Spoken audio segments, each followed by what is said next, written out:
Welcome to the Daily Gerry Anderson podcast, which today examines the RTE look at Ruby Murray. The programme seems to have been found wanting.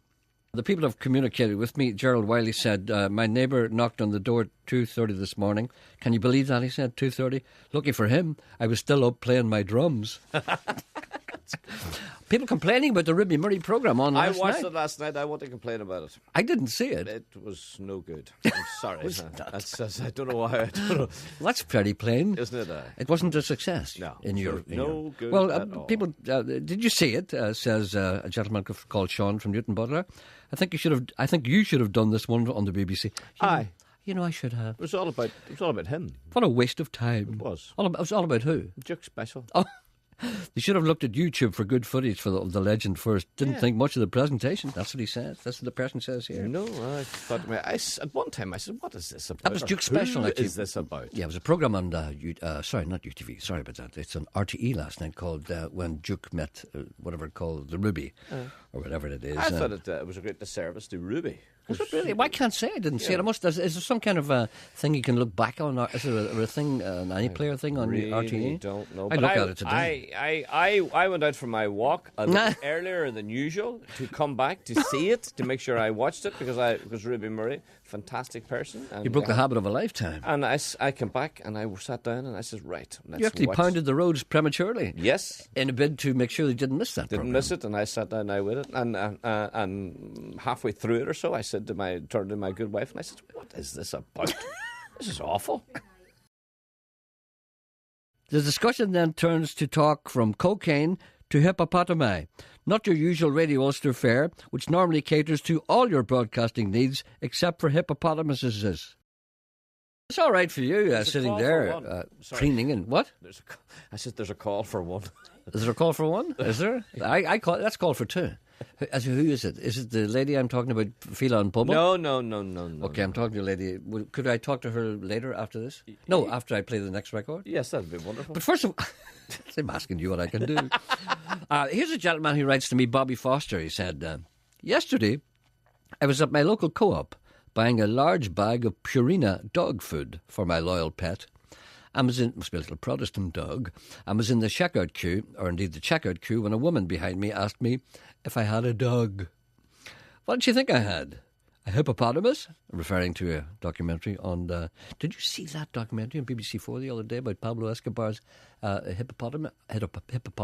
No. The plural of hippopotamus is hippopotami. I find it hard to say hippopotami without popping. Did I pop when I said hippopotami? I don't think so. Am I popping now? Saying hippopotami? Pop, pop, pop, pop, pop, pop, pop, pop, pop, pop, hippopotami? Am I popping? No? Well, you're popping when you want to pop. I want to pop. That's when you want to pop. Anyway, Pablo Escobar was a great drugs baron in Medellin, in Colombia, in Bogota, who supplied the world with cocaine, and he had a little pet zoo. Not a pet zoo, a private zoo. Yes. Full of hippopotami and giraffes and stuff, and they're still over there. He's long gone, but the hippopotamus is still there, and they don't know what to do with them. It's a great program. They also told the story of Pablo Escobar, and the hippopotamus has told the story. The little cartoon, the hippopotamus saying, "Well, I'll tell you what happened." It's great. It's actually on the iPlayer, BBC4, called I don't know what it's called. The hippopotami is in the title. Anyway, what did she think I had? A hippopotamus? So, since I retired and have little to do, on impulse, I told her that no, I didn't have a dog. I was starting the Purina diet again. I added that I probably shouldn't because I ended up in hospital the last time, but that I'd lost 2 stones before I woke up in intensive care with tubes coming out most of my orifices and IVs in both arms. I told her that it was essentially a perfect diet, and the way that it works is to load your pockets with Purina nuggets and simply eat one every time you feel a little peckish. The food is nutritionally complete, so it works well, and I was going to try it again. I have to mention here that practically everyone in the queue was now enthralled with my story. Horrified, she asked me if I ended up in intensive care because the dog food poisoned me. I told her no. I stepped off the curb to sniff an Irish setter's bum, and a car hit both of us. The presenter is treading water when it comes to Ruby Murray.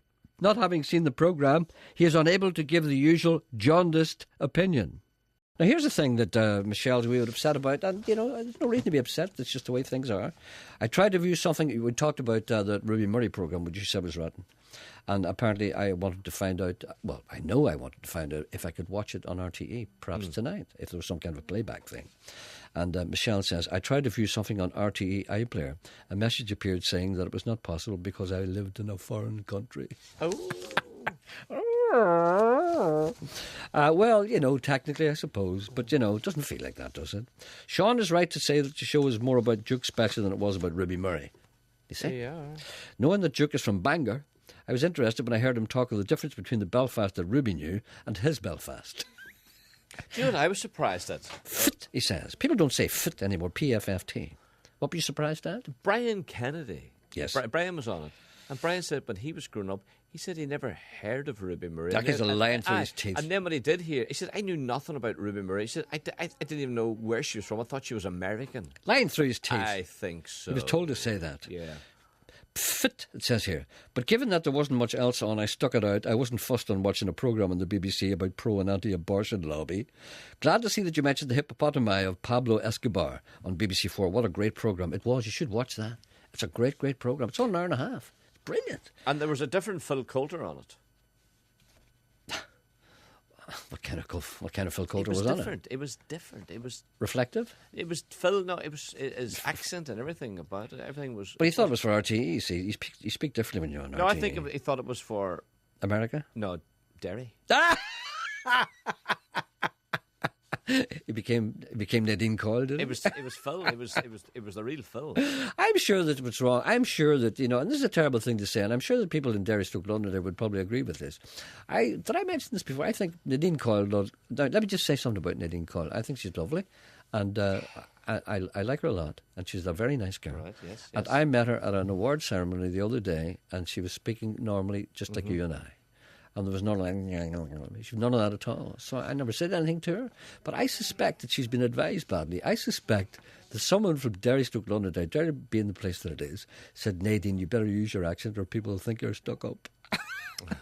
So there she is on Jonathan Ross show, worrying about what people in Derry think about her. Coyle's interruptus reverence and respect for the law of the land is not shared by many of his fellow citizens. Drastic measures are proposed to right the balance, public execution being one of them. I'm working on something. Oh, yeah? It's not like you. No, I'm thinking. Or your swing, is it? No. I'm thinking on a way of raising, Yes. elevating off the ground, double yellow lines so as people can't park on them.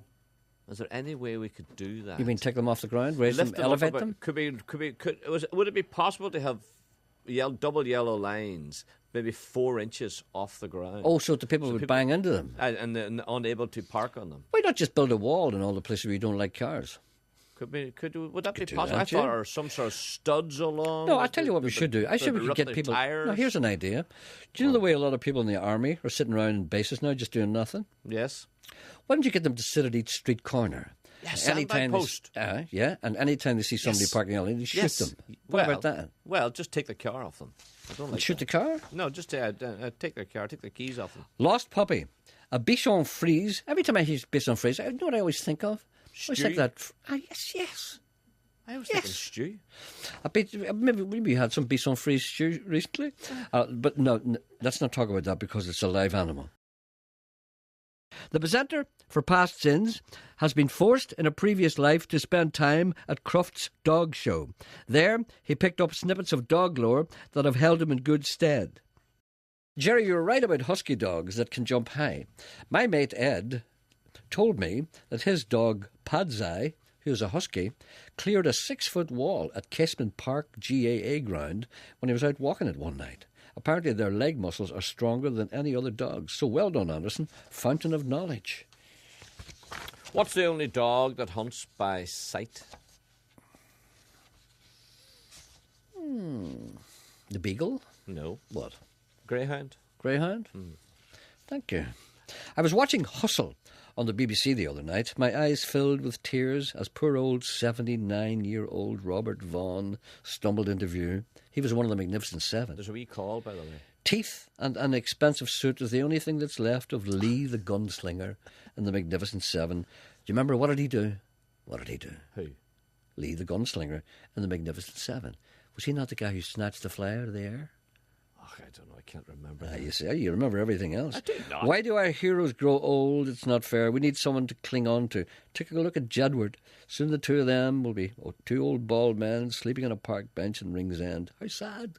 Thank God, he said, for Cliff Richard and Daniel O'Donnell, two men who will never let age wither them as long as there's a Tenerife, or the years condemn them. What do we want? The elixir of life. Where do we want it? Now! I just know that after I die, someone will find a cure for death. How ironic to be known as the last man to keel over. Poor old Robert Vaughan can't find his own fly now. Never mind snatch a fly out of the air. Nurse, nurse, what are the last words you'll probably hear? I don't know. You know the last words I would like to hear? What? Are you all right? Andy. Was that too much for you? No, the last words we'd probably hear is, Nurse, the screens, the screens! As well as being a star broadcaster, the presenter is a celebrated author specialising in a series of autobiographical works that are mostly untrue. Here he defends the good bits. Who's on here now? Andy. Hello. Where is he? Oh, Andy, hello. Sorry, Andy. Hello, I thought I never was going to get speaking to you then. Don't be cheeky. We've got a programme to run here. Listen, I've come on to be nice to you and compliment you on your book Heads. Oh, thank you. I've got up to chapter 10 and I'm really enjoying it because I've been laid off. Oh, yes. I hope you're okay. You're not too bad, are you? But this book is really cheering me up. Well, that's good. You know, I'm not used to praise of any kind. Are you enjoying it? And I was just wondering how much of it is true and how much of it's made up. Every bit of it is Not true. a word, Andy. Not a word. Everybody. Well, no, I would say, Andy. I just had to turn him off there. It's all true.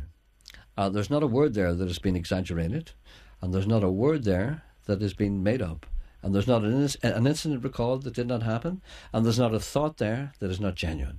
That is mine. And would I lie in a book like that? What am I? Who am I? Hugo? You know, when I happen to believe that when you write a book, it would be there. See, whenever you make radio programs, no one will ever listen to this radio program in 10 or 15 years' time. And if you make any television programs, when they look back on them, they'd only laugh at your tie, right?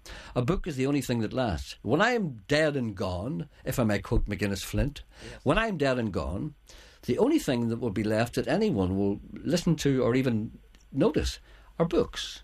So in 50 years' time, somebody will come along and they'll lift that book and say, oh, let's just read that. Now, and you're lying dead, right? And would it be terrible if it was a load of lies? So everything that I write is true.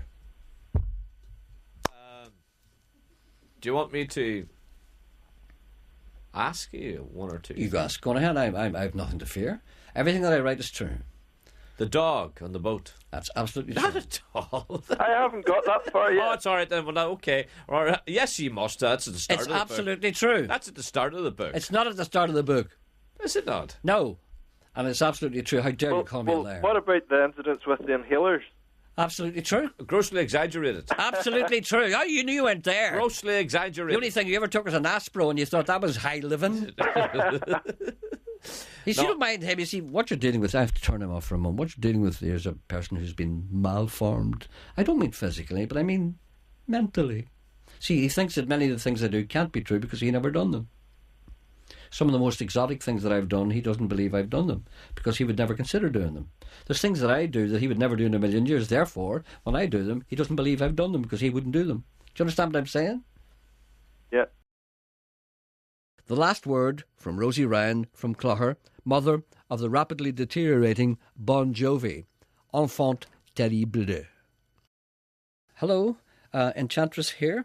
When I heard you were running the New York Marathon, my heart swelled with pride and my knees turned into a substance that reminded me of Chivers jelly. Jerry Anderson, 26 miles, said my son, Bon Jovi. That does not compute. I fear Uncle Jerry may succumb to fatigue and lie down on the road like roadkill. Rubbish, was my retort. Jerry has run before, from the law, and crowds of angry dancers looking for their money back after singing his little song. That was different, said Bon Jovi. A marathon is 26 miles. That's almost as far as any man could conceivably move. I lifted my foot and gave Bon Jovi a kick that brought a yell of "Caramba!" from him. Jerry, I am knitting you a pair of running drawers. It's the least I can do. The drawers will come down to below your knee, and I have chosen the colour white.